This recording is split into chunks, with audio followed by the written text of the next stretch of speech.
Houses in the Elder Scrolls V Skyrim are a place to rest and relax from your adventures around the world, each one having a distinct and unique feel to them. There are so many different options to choose from, and you can really have your pick from a large variety.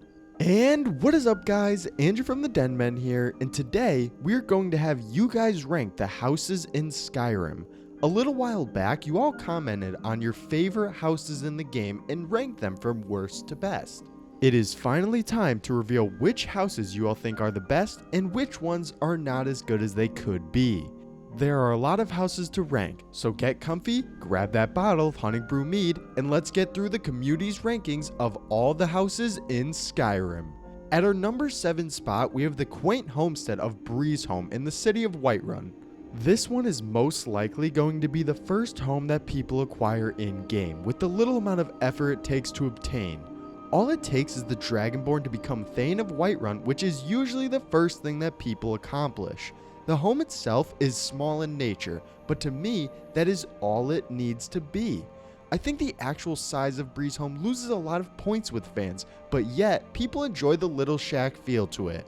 The way it is set up makes it seem filled with little space to walk around and the lack of a large area compared to the others on our list. Breezehome does have 2 floors to it, and this could be a boost to it compared to other houses, but the rooms themselves are quite small. The first floor contains your dining room, kitchen area, and your choice of either an alchemy or children's bedroom. I would have really liked to be able to have both at the same time, and for that reason, this is a major downgrade. The second floor, on the other hand, contains your main bedroom, a room for your housecarl, and a lounge area between the two. I really enjoy the addition of the top floor, and it really makes it feel a little larger, and in Breezehome's case, is much needed. Overall, if you're looking for a nice starter home, this will be the one for you, but there are still better options out there, and that is why it sits at our number 7 spot. Second on our list is the most expensive home in Skyrim with Proudspire Manor. Found in the city of Solitude, this house feels the most modern compared to the rest and definitely fits the theme of the capital of Skyrim. This is one of the larger houses out there and is really spread out for good reason. The 3 floors to the homestead is a big reason why it has that spread out feel, and depending on who you are, you'll enjoy it or dislike this aspect of it. I'd say the rooms themselves are quite enjoyable because of how well decorated they are. When you enter the house, you're gonna instantly see exactly what I mean. The main floor of Proudspire consists of the main dining room and entryway. When you head up the stairs, it brings you to a seating area right outside the bedroom rooms. This is small compared to the dining room, but the lighting from the windows is very pleasing. We have 2 rooms with the main bedroom and the child's room. It is normal compared to other houses, so there really isn't much to talk about there. Going all the way down to the basement gives a different feel than the rest of the houses on our list. The downstairs contains both the enchanting and alchemy areas and has more of a haunted vibe with the cobwebs and lighting.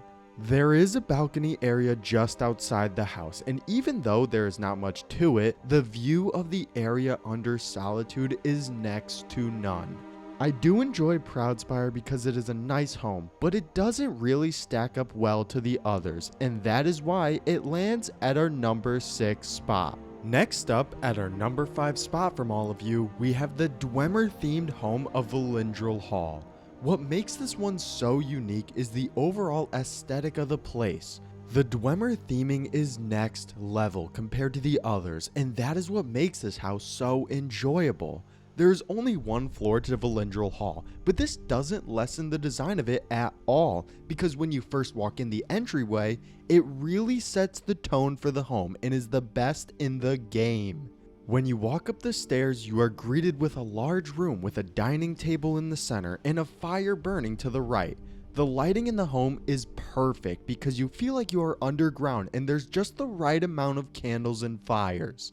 The first room on your left is where your alchemy table is, and the second room would be where the enchanting table lies, and these rooms are pretty similar except for the fact the enchanting room has weapon racks to customize the room in more ways.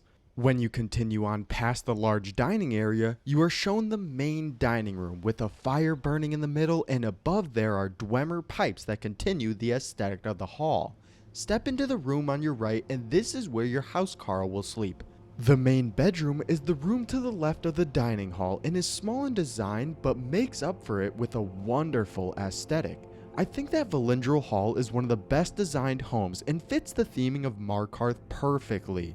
This is definitely not a bad house at all, but there are some that can be considered better, and that is why it lands at our number 5 spot. Take a boat to the Dunmer town of Ravenrock, and there you will find our next house. Severin Manor is the only home that you can acquire in Solstheim and is one of the best in the game.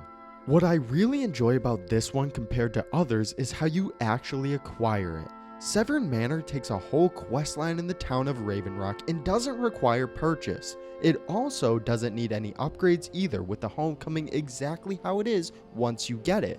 With it being Dunmer themed, we see a lot of difference with this one compared to the others in the province of Skyrim. Starting off, there are 2 floors to the house, but the top floor doesn't have much except for a couple of chairs and a fire. Where it gets good is the bottom floor, and our first room on the right is a whole blacksmithing station, which we have never seen in any other house. This is very accessible, seeing how it is inside the home itself. You move over to the first room on the left, and you have a second bedroom, which is pretty standard all things considered, but it does have a garden in it and is a very large room. The next 2 rooms are the alchemy and enchanting areas. I like the enchanting room a lot because it is out in the open and there are plenty of weapon racks to show off your collection of gear. The alchemy room doesn't have the same uniqueness to it, but that is like most alchemy rooms in the game. Where the house really shines is the main bedroom. When you first walk in, there are 4 mannequins that give the room a lot to customize. There are also plenty of weapon racks and display cases, so that is a major plus for me. I really enjoy this house a lot, but the major downside for me is that it feels out of the way with it being on Solstheim. Nonetheless though, Severin Manor itself is a great home and one that everyone should have. Head on over to the city of Windhelm, and there we will find our number 3 spot. Hjerim has everything you can think of, including a great price for it all. Definitely a big negative for the house that a lot of you pointed out were its previous residents. To actually acquire the home, you have to complete the murder mystery Blood on Ice. During the quest, you will find out that Hjerim was previously used by the Butcher, and that is why a lot of people dislike it. Other than that though, there's really no negatives with a lot of room, good lighting, and a hallway that is perfect for displaying your weapons and armor. There are 2 floors to the house, with the first one having a unique feature to it. Behind a secret cabinet door, there will be a room that doubles as an alchemy and enchanting station. This part of the home is what really sets it apart from the rest, but even the theming of the whole house is really unique. The kitchen for Hjerim is something that we have never seen in any other home, so that is also a major plus. Heading up to the second floor, you have the best representation of what a trophy room should be. The mannequins are spread apart perfectly with weapon racks and cases to fill in the spaces. It has the best viewing pleasure of any house in the game and a lot of customizability.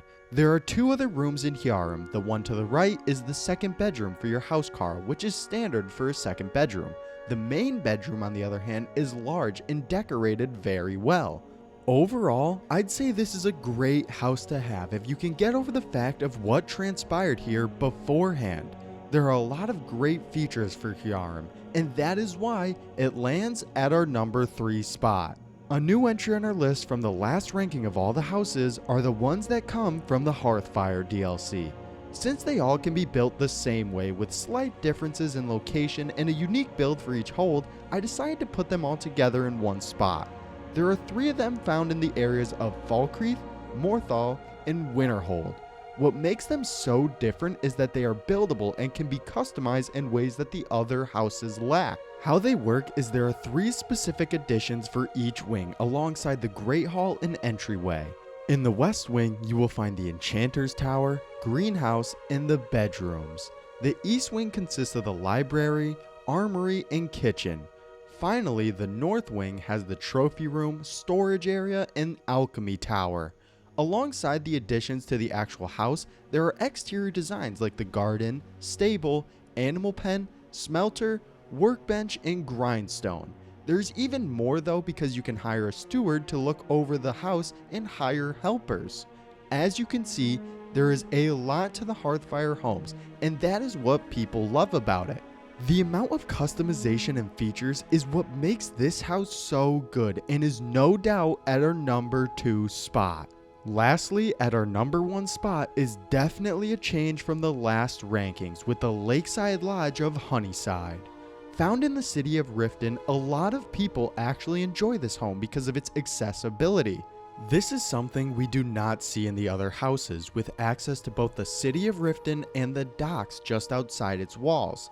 I actually enjoy the aesthetic of the lakeside cabin with how small it is, but also really well designed for the interior. For what it has in such a tight space, it makes up for with the decorations in the house itself. There are 2 floors to this homestead. You have the main floor, which houses your bedroom and living area, and then the cellar where you have your alchemy and enchanting table. Overall, I'd say this house has grown on me the more I used it, and it was voted to be number 1 by a large margin. All of the houses in Skyrim have their own look to it, so at the end of the day, it comes down to personal preference on which one you like the best. I really enjoyed seeing which ones you guys liked the most and the ones that weren't as much. Skyrim's houses are a great way to show off the different weapons and armors, and a great place for the Dragonborn to relax. Each one of them have a unique design, and if you haven't taken a look at all of them, now is the time to give them a try.